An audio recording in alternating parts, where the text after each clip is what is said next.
Hello, all. Most of you know me, but for those who don't, my name is Amanda Morgeson, and I work at the Marion County Public Library. I've been the outreach and bookmobile librarian for over 7 years, and I love working at the library and I love all the people that I see. And normally I am out in the community and I rip and run all the time. I take materials to people. I make programs for schools. I do story times. I mean, there's just nothing that we don't do really. We're kind of the jack of all trades here. So we wear many hats. And this week, I'm going to be wearing a little bit of a different hat. I'm going to come to you in the capacity as showing you some snippets of some books that we have in, some new titles that maybe don't get circulated as often as the big names like Patterson and Debbie Maycumber and things like that. These aren't that they're not good books, they're just usually very specific, or they're kind of by a lesser known author, or they may be kind of obscure and people just don't know what they're about. And usually once we talk about a book to someone, they'll have interest in it. And so I thought, well, let's take that to this platform and see if we can create interest for some new topics for people. I don't know about you, but I'm kind of the type of person that I can easily kind of get stuck in what I like and not try new things. So, and that's not always good because you can miss out on some really great stuff. So I thought, well, why don't we just see maybe if we can share some of these and you might find something you really enjoy. And if you don't, then you just found out about some good books anyway. And I'm going to try to come to you each week and do this. And I think we're going to call it Book Bites. I just thought that was a neat little name. Maybe you can watch it while you're on lunch and just get some information about some new books that you might be want to pick up. And as always, if you want to place a book on hold, you can call 270-692-4698 and speak to someone at the desk. If you see a book that we put on this little bit here and you want to put it on hold, call the desk and we'll take care of that. Or you can come in and pick it up. There's, you just may not be here. That's the risk you run there. So without further ado, the first book that I'm going to talk to you about today is a very different type of book, and it's called Portraits and Dreams. And this book was done as a kind of a project, and it was done as put together as a documentary as well, and it was done in part with public funding and through KET and public broadcasting, and it was done with some federal grant money that was given to complete this project. And Ben Lifeson helped compile the book, and Wendy Ewald is kind of the creator of the project. But the actual photographs in the book are taken by children. And a lot of these children are from around the Leslie County area in Kentucky, which is part of the Appalachian mountain area. And I say Appalachia because that is how I've always been taught to say it. And I was taught to say that by people that were from Appalachia. So if you say it different, I don't know if which is technically correct, but all the people that I've talked to that are from that area say that, and I'm going to go with their pronunciation. So the project started in 1976 and it ended in 1982 for the first go. And the book was put together, and in its original form, it's kind of hard to find now and can be a little pricey, but it's basically the stories and photographs from these children. And of course, these children are now grown adults, and so it features this newer edition, which was done from 2009 to 2018. It was put together. Revisits some of the people that were mentioned in the earlier book and follows them, to the future and sees what they're up to now. This book was really neat in that Wendy Ewald went to Appalachia. She went up there and, she was armed with some knowledge as a teacher, and she wanted to teach these children about photography and things that were on the technical aspect that otherwise they wouldn't have gotten the chance to learn, because most of these kids would have never had the means from, financially to do any of that. And Wendy got cameras in their hands and she taught them how to scale a picture, how to focus, what to take pictures of, and just kind of how to use it as an expression. And I think because of that, Wendy showed these kids, like, kind of opened their world up a little bit and showed them that they could do things that they maybe didn't think were possible before. And I think that lent to the later success of some of these people in the book. And I just think that was such a neat experience for them to get to have these pictures and be a part of something this big, to see that, their voice and the way they saw the world around them mattered. It mattered to, people were going to pick this up and read it. And that had to have kind of been a little bit of an aha moment for these children. The kids here grew up in poverty. These weren't families of well-means. They didn't have a lot of money, but they had fun.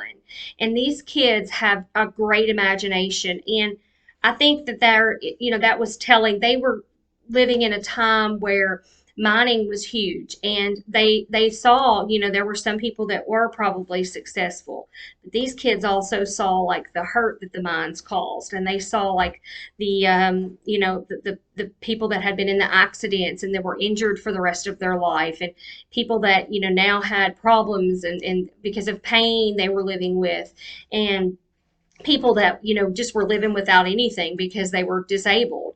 And so a lot of these families struggled, and for Wendy to give them an opportunity to express themselves probably meant a great deal to them. And you can really see that in the pictures. You can see there is some poverty in the pictures, and there is some sadness, but there's also quite a bit of hope and a lot of joy in there, and kind of you can see the spirit of the kids, and just how that they are still enjoying what's there. They're not giving up and feeling sorry for themselves. They are, they're living their life. They're going out and they're just embracing what's around them. And I think that is kind of a big lesson for everyone, to kind of follow those footsteps. And the stories that are in here, like I said, a lot of them they were asking the kids what they were doing, and there are some dream manifestations and the kids acting that out. And there are several people that came back to talk about the book, and had went on to have pretty successful lives and careers. And I think that in part was probably due to Wendy Ewald's kind of, her showing them they could do these things. And so this is just a really neat book. And I've always been a really big advocate for Appalachia. I feel like that we don't know enough about it. And a lot of this stuff we hear is from stereotypical viewpoints and people that are, using the culture completely out of context. And I always feel so sad about that, because it's such a beautiful area. And there are so many talented people that have come out of Appalachia and just love where they live, and it's home to them. And I feel like that we need to look at that part of it and embrace that, and not lean on these stereotypes that don't represent the people that live there. And it's just something to really kind of a moment to grow, if you will. Reading stuff like this kind of gives you an insight to the kids, to the families that live there. And I think it's important for us to reach out and learn a little bit more about Appalachia. And, it's a big part of our state, and it's kind of on us to learn more about that and be a part of that. So Portraits and Dreams by Wendy Ewald. If you get a chance, check this out. I think you'll really like it, especially if you love like photography and historical context. I think that'll be one you'll enjoy. The next book I have here is called Unseen City, and this is by Amy Shern. And this is a book that I normally wouldn't pick up, but I picked it up, and I'll be honest with you, I picked it up because the cover art. I like the cover art, and I know you're not supposed to judge a book by its cover, but I did, and that's why I picked it up, because I thought, what would this be about that they would pick that art? And it turns out that this building that looks like it could be an urban space with the neon backlit windows, it takes place in New York, and it takes place in a Brooklyn city, and it's the city is called Weeksville, and there's a librarian, and she's kind of a spinster librarian, and I would say she could probably work here among us. And what happens is she gets a patron that is coming in to find out about a multi-generational home that he lives in that belonged in the family of his parents, and he believes maybe it's haunted, and he's finding out some information about it. So the woman is helping him do that, and while she's helping him, she's developing a little crush on him.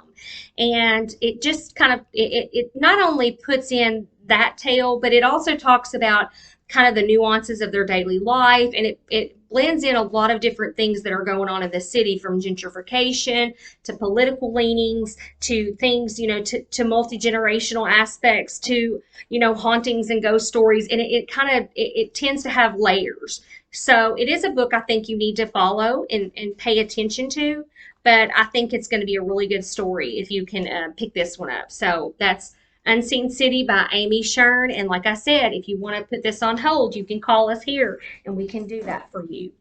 And the last one that I have for today is called Tiny Tales, and it's by Alexander McCall Smith. And I've always thought that this author was a lot of fun. He's really tongue in cheek, and his stories and things that you can't really take them too seriously, but they're very amusing. And what he did in this book is he actually put little stories together, and some of these stories are 3 pages long. And I know you're thinking 3 pages, you can't tell a story in 3 pages, but you actually can. And he manages to build the characters and really tell a good story in that amount of time.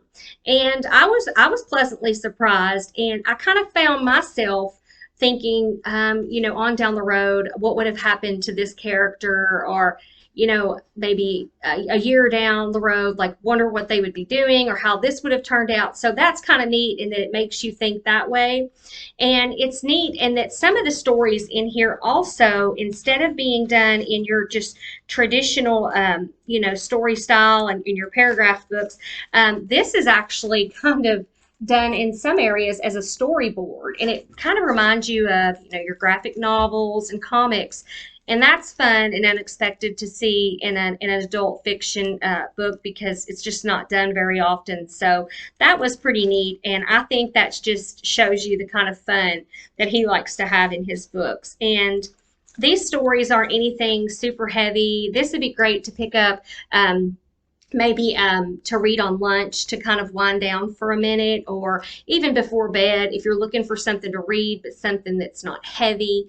This isn't going to scare you and make you have nightmares or anything like that. So this would be great for a bedtime read. And it's got, like I said, the stories are so short, so you could read something and finish it, and you don't have to wait till tomorrow to find out what's going to happen. So if you think you might like this is Alexander McCall's Tiny Tales. Just give us a call. Like I said, we can put any of these books on hold. You can do that by calling 270-692-4698, and the front desk staff will be glad to help you. This is Amanda Morgeson for Book Bites. Check back in next week. Thank you.